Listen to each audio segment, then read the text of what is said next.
What's up sa inyo mga lods? Welcome back sa aking channel. And sa video na to mga lods, may deliver tayo galing sa JNT Express. So dumating na yung order ko sa Shopee na tali. So and siya na size 3. Kaya ngayon i-unboxing natin to. Pero before ko start, syempre ilalapag ko muna yung aking pin kapalipad.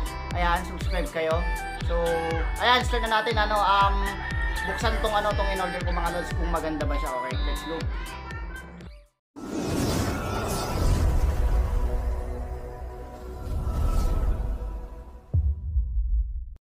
Ito mga lods, ang presyo na itong binili natin is 105. So size 3 to na and kulay yellow, and ililipat ko siya ngayon dito sa pulunan para may magamit na ako na tali para sa 3-star dasan ko, tsaka yung isa kong ginagawa ngayon na isang dipa. Pero di ko pa siya tinutuloy, pakpak pa lang yung nagagawa natin, okay? Pero kapag napabalatan natin, papalipad ko yun kasabay nung 3-star dasan ko para dalawa yung karanggolan natin na papalipa rin sa susunod na mga videos ko, okay? Start na natin ito, buksan. Size number 3 na N. 200 meters yung niya. Sukat, yung layo niya. Size number 3. Tingnan natin kung tama lang yung size o kaya kung makapal siya o kaya manipis.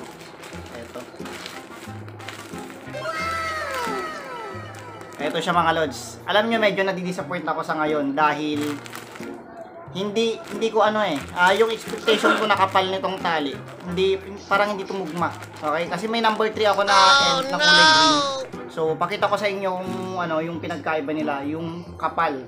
So papakita ko sa inyo kung anong mas makapal sila nung isa kong number 3 na luma na dati pa yun. So kulay green. Pakita ko sa inyo mga lods. So ito mga lods, yung dati kong tali, siya, maiksi na siya, maliit na siya dahil ito yung palagi kong ginagamit na pamparisokat para yung mga tali ko na iba, hindi ko na mabawasan, okay? So ito siya. Pakita ko yung kapal. Ayan.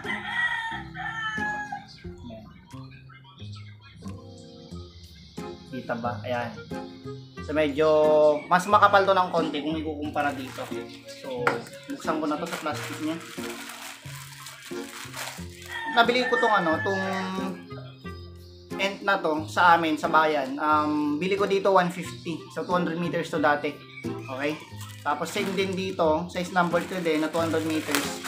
Ang presyo niya sa Shopee 105, pero kasama nung shipping. Kasama na yung shipping, nasa 150 plus dahil may voucher naman ako, medyo nabawasan ng konti sa shipping fee. Eto siya. Ayan. Maganda yung kulay niya, matingkad siya. Kaso nga lang, yung kapal hindi magkaparehas sa number 3 na nabili ko dati. Pakita ko sa inyo ha. Ito isang ibla. Tingnan nyo mabuti kung sino mas makapal. Medyo mas makapal to ng konti. Okay?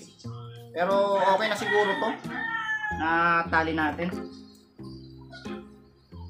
Lipat ko na siya sa may pulunan ko. So yung pulunan ko na gagamitin PVC muna dahil hindi pa ako nakakahanap ng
gasgas siya sa mga puno, sa mga yero, ganon.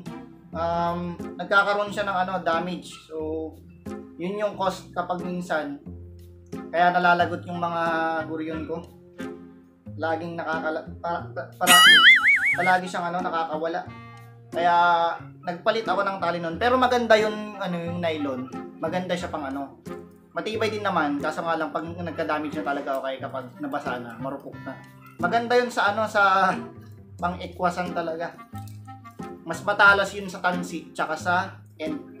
So, pag yun ginamit mo, kahit anong tali na hindi niya katulad, kaya niyang ikwasan, kaya niyang putulin.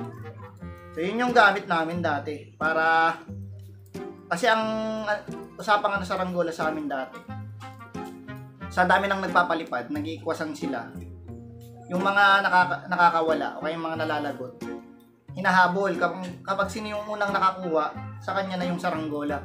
Ikaw naman na may-ari ng saranggola, para bumalik sa yung saranggola mo. Kailangan mo parang bibigay ka ng pera, pantubos, parang gano'n. Pero nakakamiss lang dahil wala nang gano'n dito sa amin ngayon. Nawalan na matatanda na rin yung mga iba na na nagsasaranggola, hindi na sila hindi na nila maharap.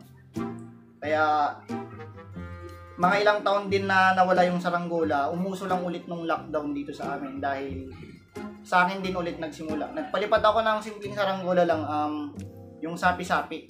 Yung hindi ako nakontento, naisip ko kasi may tali ako na yung tali na pantay ng sako. Gumawa ako ng malit na guryon. Tapos may nagpalipad ulit ng guryon hanggang sa dumami yung saranggola. Nung dumami yung saranggola, mga simpleng saranggola pa lang, malilit na saranggola.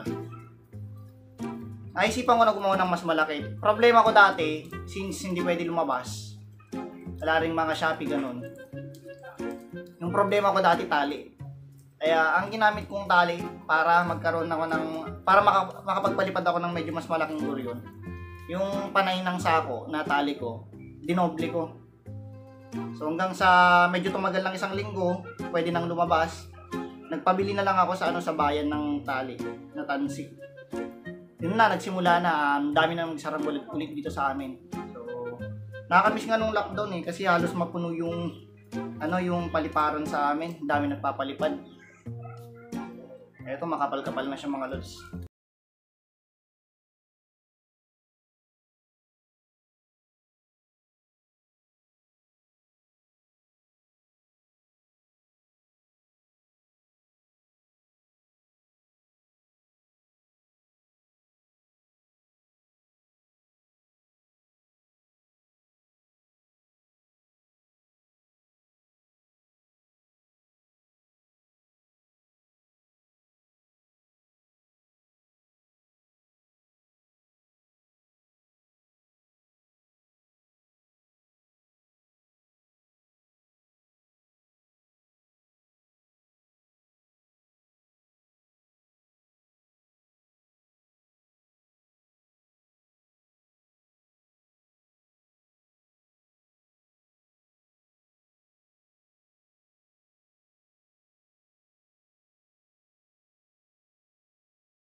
Buti na lang temporary tong pulunan natin. Kaya lilipat pa natin ito. Hindi ito yung talagang pulunan niya. Kahoy yung gagawin kong pulunan dahil itong PVC mahirap. Dumudulas yung ano niya, yung pinakadulo niya. Itali ko lang para hindi siya mabuhol. Hindi siya kumalas. Ayan, okay na. Yan, kapal. So, gagamitin ko to sa 3-star dasang ko. Hindi naman porket medyo manipis siya ng konti. Nagsisisi na ako na sa Shopee ako bumili. Matibay pa din naman to, maganda yung quality niya. So, legit siya, maganda siya.